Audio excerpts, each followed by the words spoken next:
say contribute to leadership. But it's interesting, I'm going to share my military experience now. We actually have a doctrinal manual on leadership. I'm not making this up. It's FDAM Field Manual 6-22 for those interested. It's available online if you want it. And it was started to be written back in, 1787 by a guy named Baron von Steuben when he worked for George Washington. In that manual, there are 3 words, because 18-year-old soldiers can't remember a whole lot more than 3 words at a time. So we call our leadership model Be No Do. You following me around? Yeah. Is this like a wedding? Yeah. You're going to be really annoying doing that? Be No and Do falls into these 3 categories, but each one has a description. So in the B category, you're talking about what kind of person are you? How do you define yourself? And also in that B category is, no matter how you define yourself, how do other people see you? The Do category has to do with, how do you see the world? What kind of intelligence do you have? What do you know, and how do you approach your daily life? The Do category is really about building trust, developing others, and taking action. Pretty simple, right? See how we're building this for young 18-year-old soldiers? What I did with the physicians at Advent Health is then expand that into a whole lot more requirements.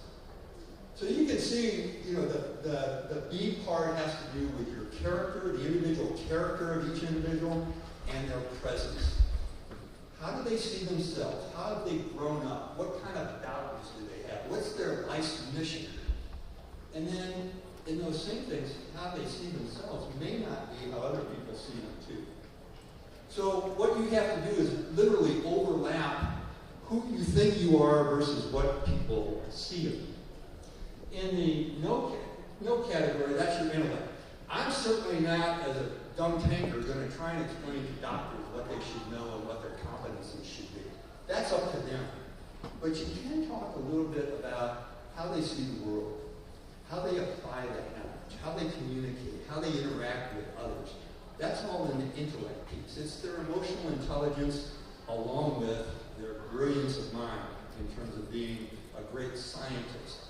And truthfully, what I've seen in my short 10 years in healthcare is there are some really smart people in your organizations, but sometimes they don't interact with their emotional intelligence.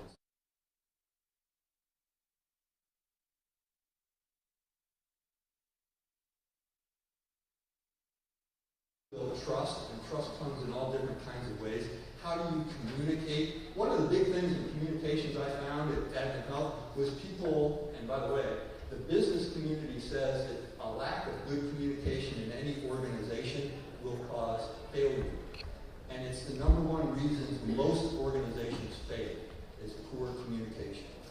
And what I realized is in healthcare, you guys don't talk to each other. Sorry, that's the truth. And it's not because, communication is based on a couple of things. It's based on what Sanjay says, what Mark hears, and his body language, facial expression, tone of voice when he says it to me, and also the method of communication he uses. So is it a phone? Is it face-to-face? Is it text messages? Is it emails? Is he using carrier pigeons and smoke signals? I don't care, but it's the method. And what's interesting, what I saw in healthcare, was you guys communicate in different methods.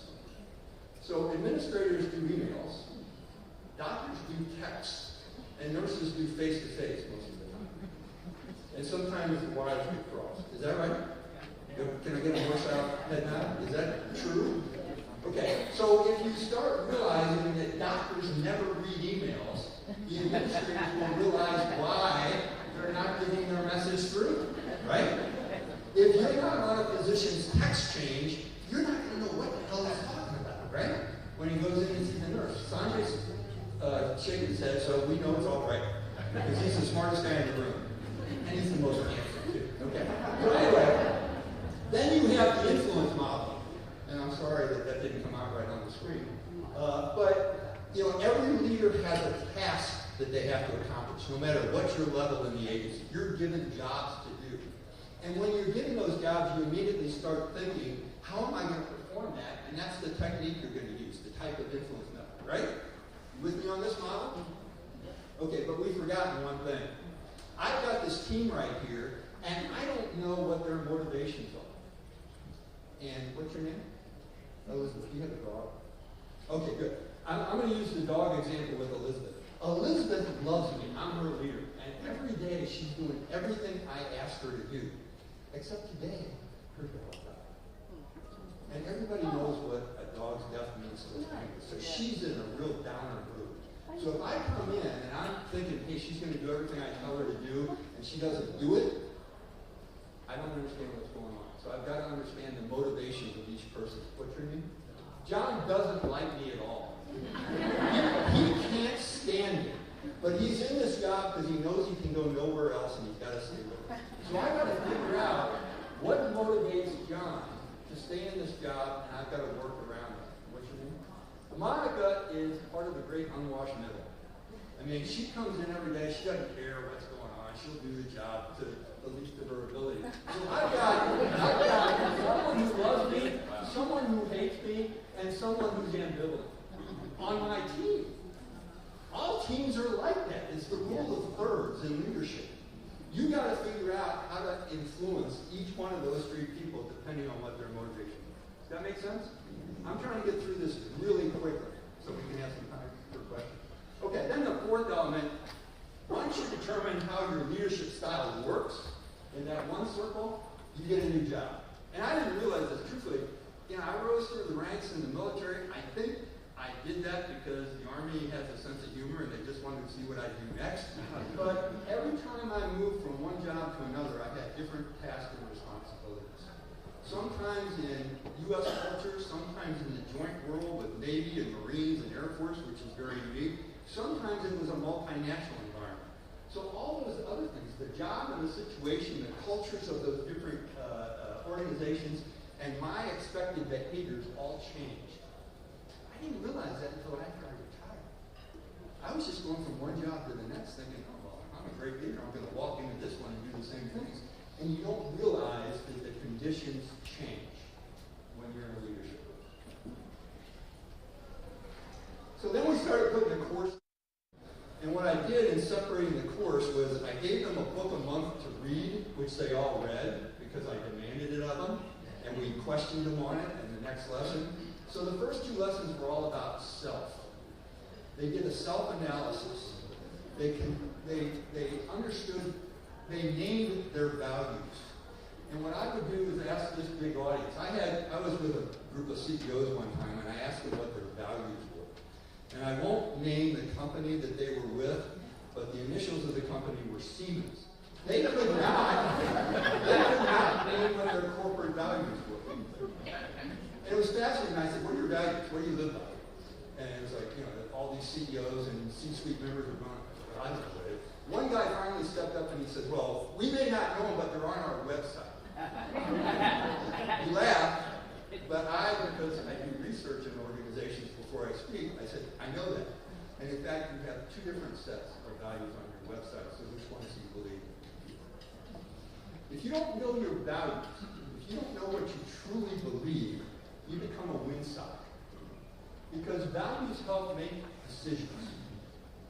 If you're all about integrity, or if you're all about excellence, you're going to do things differently if you believe in what was in that great movie of the 1980s of Wall Street, greed is good. If greed is your values, you're going to make decisions based on greed. If integrity and honesty and contributions to your society are your values, you're going to make decisions differently.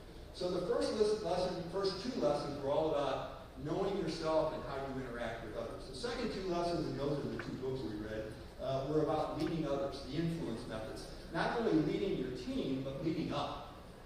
And there's, all the physicians in the room loved the title of lesson number 4, which was how to get your boss to do what you want him to do. And what they realized was they were the boss.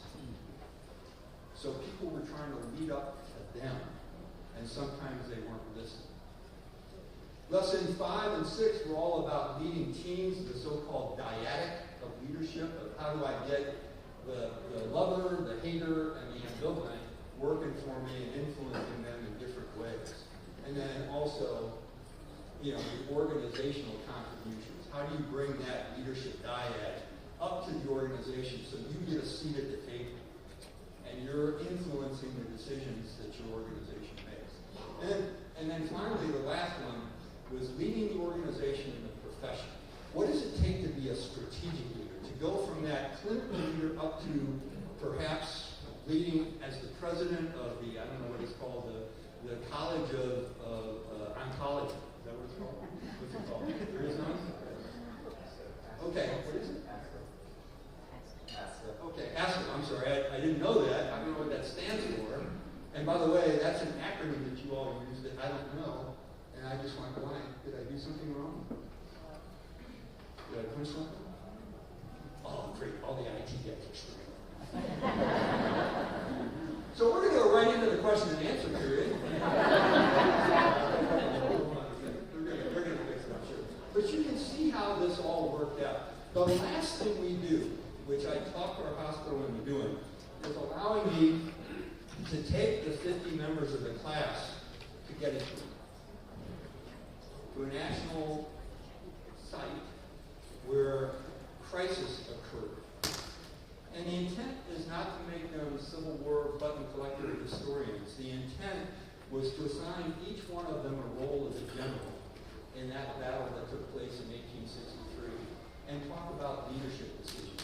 And every time they started to go off into, well, we should have done this, and Pickett shouldn't have charged, I'd be the one to pull them back and say, okay, that's great.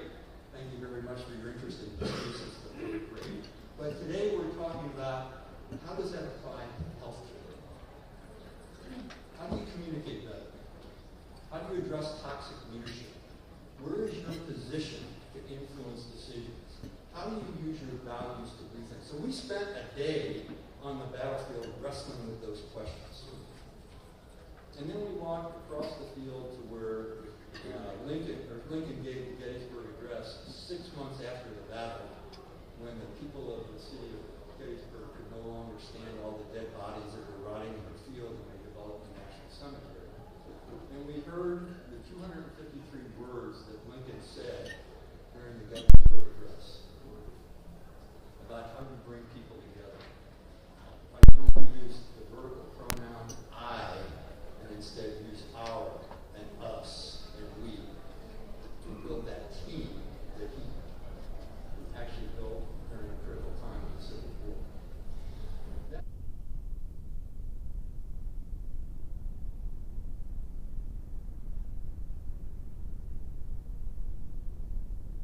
I'll keep riffing. All right. When we left there after the first course, after we finished a year of doing this, what Dave Moorhead said to me is we're experiencing, these were his words, not mine, we're experiencing catastrophic success. That all these doctors during your course now want to do something differently, and they want to lead the organization. So I said, my work here is done, thank you. He goes, no, we're going to do more. We're going to do 2 a year with 50 people in each group. So over a period of about 8 years, we graduated 1,000 doctors, nurses, and administrators. And I believe it changed the culture of the hospital. And in fact, I believe it so much that as a 63-year-old, I went off to get my doctorate in business administration at a place called the Turner School of Business. And my thesis was about physician leadership and how to take healthcare and make a change for the better. What I found in that, and I hope I can show it to you in a second, is what I did was I went to 2 different hospitals, conducted the same course for 2 days straight at each hospital. And in one course, there were 50 doctors. In the other course, there were 50 mixed doctors, nurses, and administrators. And what I would show you, if we get this back up there, is that both groups achieved wonderful things on pre- and post-test scoring. But what I also did was I asked people around them to judge them. So each doctor provided me with a peer doctor who was not in the course, a nurse that they worked with, an administrator that was their boss, and their spouse or partner. And over that 7-month period, what we did was evaluate changes in 4 different styles of leadership. Communication ability, look at that. There's the folks at Gettysburg on top of Little Round Top. Everybody knows what Little Round Top is, right? From your 3rd grade history class? No, they don't. Come on, don't lie to me. Okay, it's been a while. So that's the top of Little Round Top. This was the catastrophically successful research questions that I had that I was telling you about. And I wanted to compare the all-hospital or all-physician group to the mixed group. So this is what we did. This was not just the expectations, but how they improved.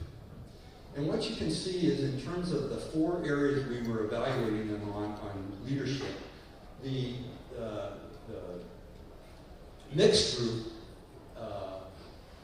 achieved greater results by a significant margin over the homogeneous group of doctors. But what was really cool was here's the changes, and what the bottom of the chart says is SR stands for basically their self-rating. So this was their self-rating in each group. So both of them improved about the same, but the mixed group improved a little bit better. This was their peer physician and their nurse peer as well. The doctor one is on the right, and the nurse one is the next one over. And then, interestingly enough, here's the spouses and partners. I didn't expect this truthfully, but I was suggested by my thesis advisor, throw spouse and partner in there and see how they appear to themselves at home when they're away from the office. And what was interesting is you see that the mixed group had a significantly larger improvement than the homogeneous group. And it was because, we concluded, that the homogeneous group were just talking among themselves. They had become self-licking ice cream cones. The other group was actually talking to those who didn't agree with them. And they were getting feedback that helped them improve. So that was the bottom line. Across the board, significant improvement, better communications in the teams, stronger teamwork within the hospital. And then the last one was fascinating because this came out. One of the hospitals I was working with was in Chicago. It was Amita Health. And the chief medical officer said, hey, we've had 3 physician suicides in the last 6 months. And so we're experiencing significant burnout. Could you put a couple of questions in on burnout and see how they address themselves? It wasn't part of my research study, and as any of you who've gotten a doctorate know, you don't want to add things to your research, but I did it because they were paying me to do it. And what we found was there was a huge reduction in self-reported burnout. And my thesis advisor, a young woman by the name of Kim Yentz, PhD, she's big into evaluating stuff. She said, my dad was a doctor, and I think the reason that improved was because they felt closer to the organization, closer to the members of the team, and they became more resilient as their work went on. And since then, I've done another study with a guy named Dr. Lee Scheinbart, who has used the same class to determine that there's a greater affiliation with their organizations when they go through these courses. So they're more loyal to their organization. Now, again, I'm sorry that this didn't show up the right way, but some things I've learned about leadership, and then I'll stop.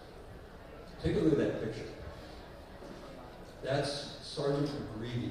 He was one of my soldiers who had just parachuted into northern Iraq in 2003. I wonder what you see in that picture. A lot of equipment. A lot of equipment. He's overloaded.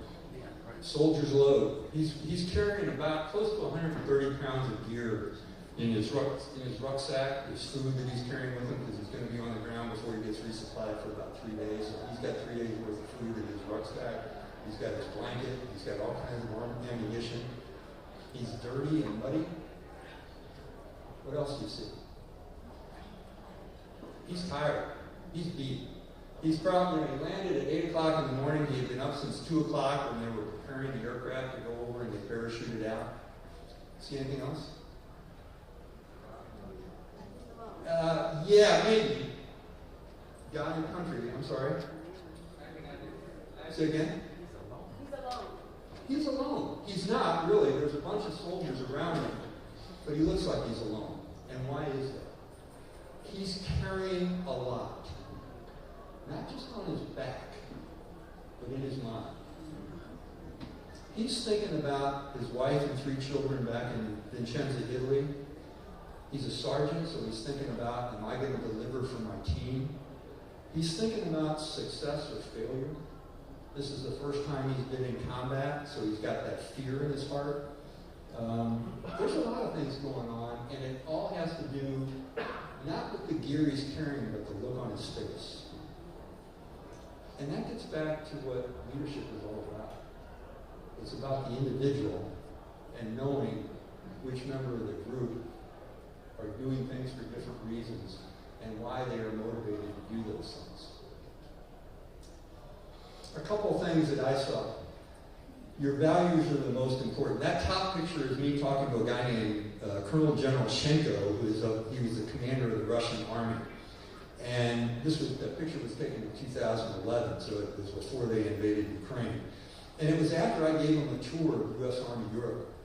And previous to that, he had given me a tour of the Russian army in various bases over there. And everything that I saw on my tour was a demonstration. It wasn't training. They were trying to impress me. When he came to Europe, I told him, hey, Colonel General, what do you want to see? Because here's my training schedule. We'll go anywhere you want to go. And I didn't have a plan. I just took him places. And he saw young people doing masterful things just like you see in your places of business every day.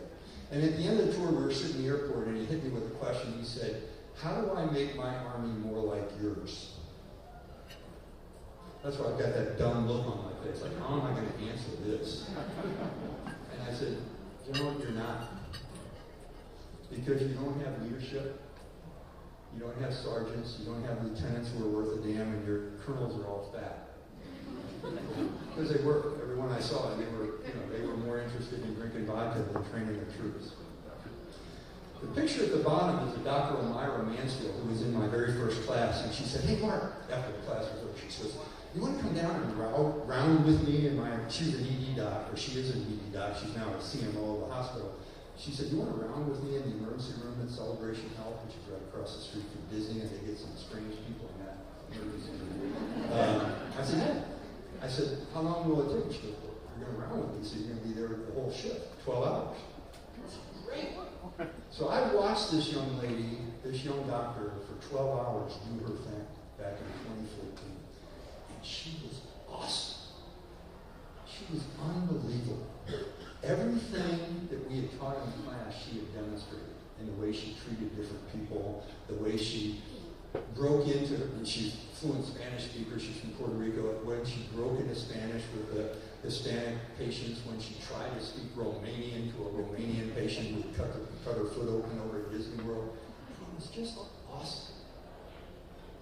But she was showing her values. Just like you do. She cared. She wanted to make people better. So, knowing your values, constantly assessing your character, reflecting on yourself. By the way, that's what my book is all about. It's reflections of life. And ensuring each other see your presence. Listen more, talk less. I'm a big Hamilton fan. Anybody seen Hamilton? I can rap the entire soundtrack. Who doesn't believe me? No, we got it. How does a bastard, orphan, son of a whore, and Scotsman drop the mills? I'll go down all day. The issue is, you intimidate people. Leaders intimidate people. Whether you admit it to yourself or not, you do. I have a special problem because I'm tall. I really intimidate people. I'm the friendliest guy you ever want to meet. Right, Sanjay? There you go. Yeah, I got an amen, right? So what I'm talking about is understand that you intimidate as leaders, no matter what your role is or what level you're leading at. People don't want to talk to you, so you got to draw it out of them. You got to get them to say things. You got to listen more, talk less, which comes from Hamilton. Learn cultures. I mentioned Sanjay and I were at the Women in Medicine conference. If you're a man and you want to learn another culture, go to that conference. Oh my God. They are awesome. But you learn things about them that you don't know. They had a group a couple of years ago, I don't think it was the year we were there together, but they had a bunch of female Swedish surgeons who came and talked about how sexual harassment in the Swedish medical community was off the charts. Such that they had organized something that was called the Swedish female nurses or female doctors or something. So that group over there on the right was the third class of physicians that we taught. We gave them a white course at the end of the leadership program. And they asked me to come over and take a picture with them, just the women in the course.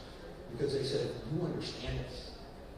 And I tried to convince my wife of that. She wouldn't buy it. Okay? On the bottom, that's a group of people that President Obama formed his fitness council with. And it was fascinating because there were 12 members of that council, and they represented all sorts of physical capabilities. I was the only military guy on there, but if you look deeply at that picture, you see Allison Felix, the Olympic 9-time gold medal winner. You see Anthony Robles with the crutches. He was a Division I wrestler from Nebraska without a leg, and he won the national championship, born without a leg. You see Alonzo Mourning in the back, and Jason Collins, a couple of basketball players. You see Dennis Cleveland, who was a Cleveland Indian second baseman who had no hearing since birth, but he still played professional baseball for 3 years. And then you saw, on the right with the white coat, that's Misty Copeland, ballet dancer. And I didn't know anything about ballet, go figure. She talked me into going to one of her ballets. It was awesome. Talk about the athletic capability. I mean, I still don't get ballet and how they do it, but it was pretty cool watching. So learning other cultures and immersing yourself in what other people do is kind of fascinating for leaders. Oh, that other picture, by the way, is me packing a keg in Germany during the 4th of July, because we had a big party at my house in Germany, and there was a bunch of Germans around. They wanted me to tap the keg. Has anyone in here tapped a keg? I mean, a real wooden keg? It's an art form. And you don't want to piss off Germans by screwing it up. And I hit that keg, or hit the tap too hard, and beer was everywhere. And I lost all kinds of credibility when I did it. You don't mess with beer in Germany. All right. Waiting the crowds. This was a picture taken in Iraq in 2007, where I was trying to put myself between a bunch of Iraqi soldiers and the local citizens that were all really pissed off. And you can see off to the right, I've got a couple of security guys, and they say, "Boss, don't go in there. This is not safe." But there are sometimes, as a general, where you got to go places you really don't want to go, and you got to wait in crowds just to get the feel for things. Wander around, do different things, escape what you're being asked to do, and just experiment with other things. The middle picture, the picture on the left is a guy surrendering his sword to me in Iraq. He changed from being a terrorist to being a supporter. It was the weirdest thing I've ever experienced. Me on the right is teaching in my MBA class. That's the Iraqi police when I told them we were going to start including women in their police force. The guy freaked out on me because that's not what their culture does, but by introducing women in their police force, we basically thwarted a cell of female suicide vest wearers because the men weren't searching them, the women were. The one in the middle is me overwatching one of our cardiac surgeons doing a valve transplant. And the one on the right is me on Morning Joe a couple of weeks ago, where it's an interest when you get a soldier in the middle of a bunch of journalists, it's sometimes hard. But the one I want to point to is the one in the middle on the top. That's Robin Williams, the late Robin Williams. He was over on a USO tour when we were in Iraq, and we were talking in a kitchen. And he asked me if he could stay longer than the USO tour. He says, "Can I just travel around with you for a while?" And I thought, oh, great. I got, the world's best comedian traveling around in a combat zone. he was fascinating because it was a completely different persona. He wanted to know what was going on in the world, and it was amazing. He was with me for 3 weeks, and it was kind of fun having him as a friend, and he was a terrific individual. God bless him for taking his own life. Bring rigor to your meetings. I got on the President's Council for Fitness because I met with Mrs. Obama as we changed all of basic training to do different physical stuff because we were experiencing the young people that were coming into our military were not prepared for the demands of combat. So we had to change our physical training program. She saw a newspaper article about it and came down to visit. And her crew said, her chief of staff at the time, Valerie Jarrett, told me on the phone, she goes, she's only got 20 minutes to get a briefing. Don't take any longer. You got to make some points with her. That briefing lasted 3 hours in terms of what we were telling her about. Not because we set it up that way, but because she kept asking questions about the state of our nation's youth. And at the end of it, she said, I'm going to call you back to be a member of the Fitness Council. And I said, Ms. Obama, I'm sorry, I'm an active duty soldier. I can't do that. I've got to be apolitical. And she goes, well, when you retire, we'll call you back. The week I retired, I got a phone call on the beach in New Smyrna. She said, could you be on the Fitness Council? And we became sort of fast friends. She's pretty cool. Seek new adventures, learn and grow every day. I already talked about the Fitness Council.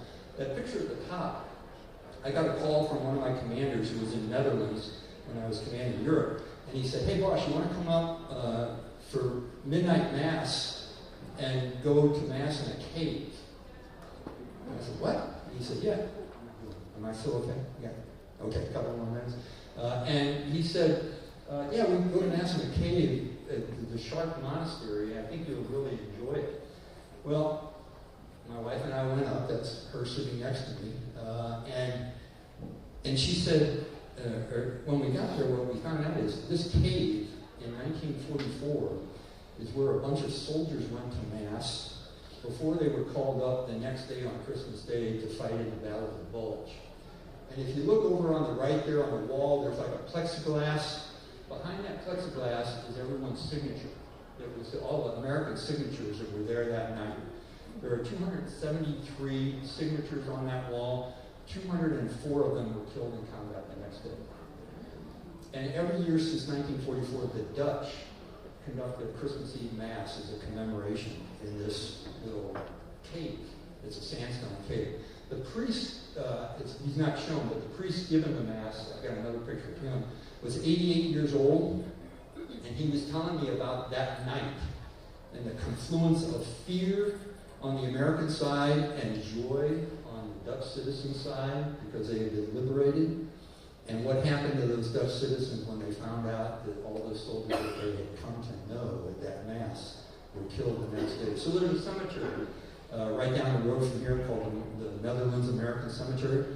And most of those soldiers are buried in that cemetery. And what happened was, all of those graves are adopted. 8,000 graves in that American cemetery are adopted by Dutch citizens.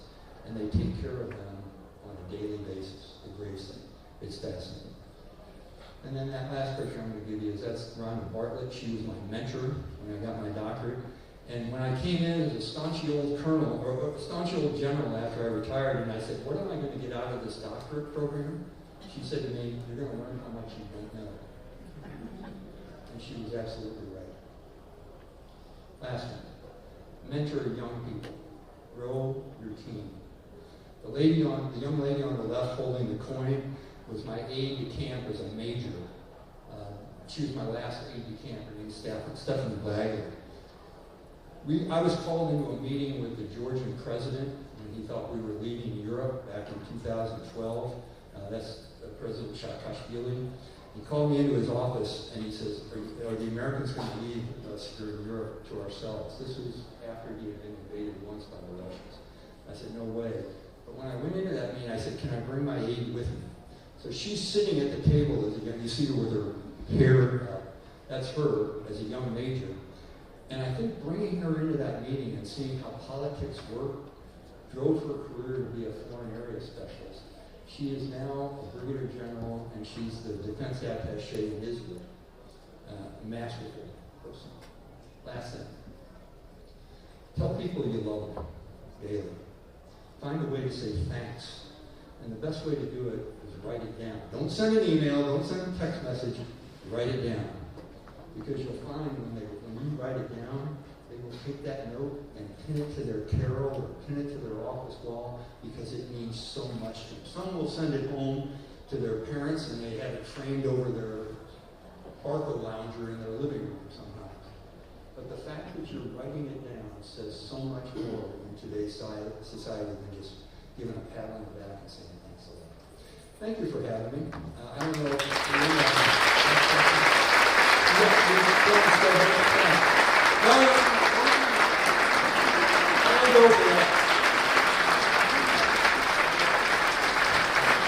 Thank you all.